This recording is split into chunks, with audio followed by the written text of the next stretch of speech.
हाल ही BJP के दिग्गज नेता नंद कुमार साय के पार्टी छोड़ने और कांग्रेस ज्वाइन करने के बाद बीजेपी अब उस झटके को कांग्रेस की तरफ उछालने की कवायद में जुट गई है। न्यायधानी के दौरे पर पहुंचे नेता प्रतिपक्ष नारायण चंदेल ने एक बयान देकर कांग्रेस के माथे पर बल्ला दिया है।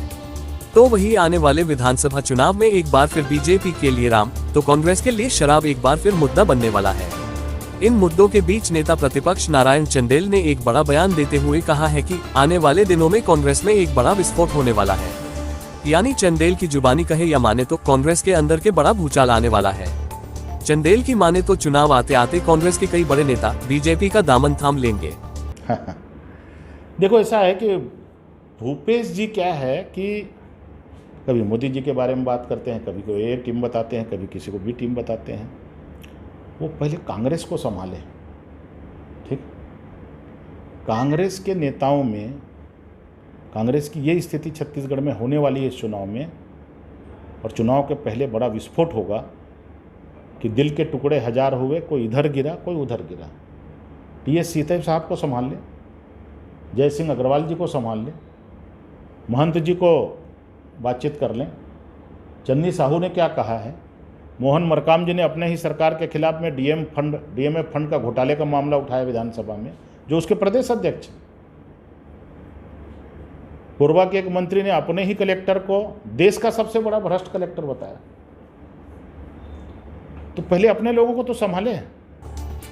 उधर नेता प्रतिपक्ष के बयान पर भला कांग्रेस क्यों चुप बैठने वाली है। कांग्रेस के प्रदेश प्रवक्ता अभय नारायण राय ने तंज कसते हुए कहा है कि दूसरों के दामन पर दाग देखने वाली बीजेपी को अपना दामन बचाने की चिंता करना चाहिए, क्योंकि प्रदेश के नेता प्रतिपक्ष और प्रदेशाध्यक्ष बिलासपुर के बाहर कोई भी उन्हें पहचानता नहीं है। बीजेपी के अंदर जो हालात है वह किसी से छिपे नहीं है। बीजेपी पहले अपने चेहरों की पहचान कायम करे, उसके बाद कांग्रेस के बारे में सोचे। देखिए, जो खुद झटका खा रहे हैं वो दूसरे के झटके की बात कर रहे हैं। नंद कुमार साय जी जो संस्थापक भारतीय जनता पार्टी के थे, नंद कुमार साय जी विचारधारा से और कर्म से, धर्म से, सब तरफ से भाजपा थे। और नंद कुमार साय जी को भाजपा क्यों छोड़ना पड़ा, इसकी चिंता करने के बजाय नारायण चंदेल और उनके पार्टी के तमाम नेता ये चिंता कर रहे हैं कांग्रेस से कौन आएगा। मध्य प्रदेश में भी आप कांग्रेस से लेके आके सरकार बनाए हैं। आज मध्य प्रदेश की क्या स्थिति है, वहाँ के भाजपा के नेताओं कार्यकर्ता रोज बखान कर रहे हैं। नारायण चंदेल जी और अरुण साव दो ऐसे लीडर हैं जिनको अध्यक्ष और नेता प्रतिपक्ष बनाया गया। इनके सामने प्रदेश में पहचान की संकट है। बिलासपुर से बाहर इन लोगों को कोई जानता नहीं। सरगुजा और बस्तर संभाग में जाके आप पूछेंगे तो लोग बोलते हैं कौन अरुण साव, कौन नारायण चंदेल। तो ये पहचान के संकट से जूझ रहे हैं। चुनाव के नजदीक आते ही एक बार फिर भगवान राम और शराबबंदी जैसे मुद्दे फिर से राजनीतिक गलियारों में गूंजने वाले हैं। नेता प्रतिपक्ष नारायण चंदेल ने कांग्रेस की स्थिति और राम को लेकर हो रही राजनीति पर सरकार पर बड़ा हमला बोला।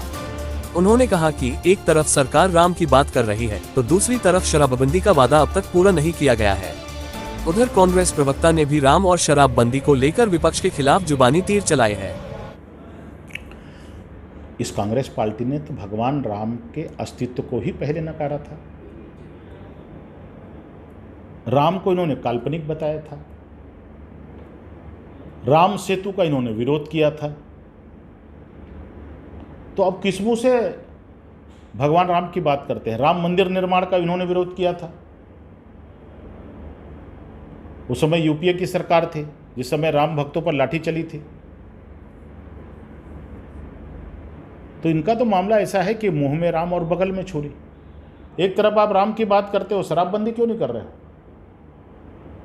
एक हाथ में गंगा जल और दूसरे हाथ में शराब का पौवा लेकर के आपने कसम खाया था कि हमारी सरकार बनेगी तो हम छत्तीसगढ़ में पूर्ण शराबबंदी लागू करेंगे।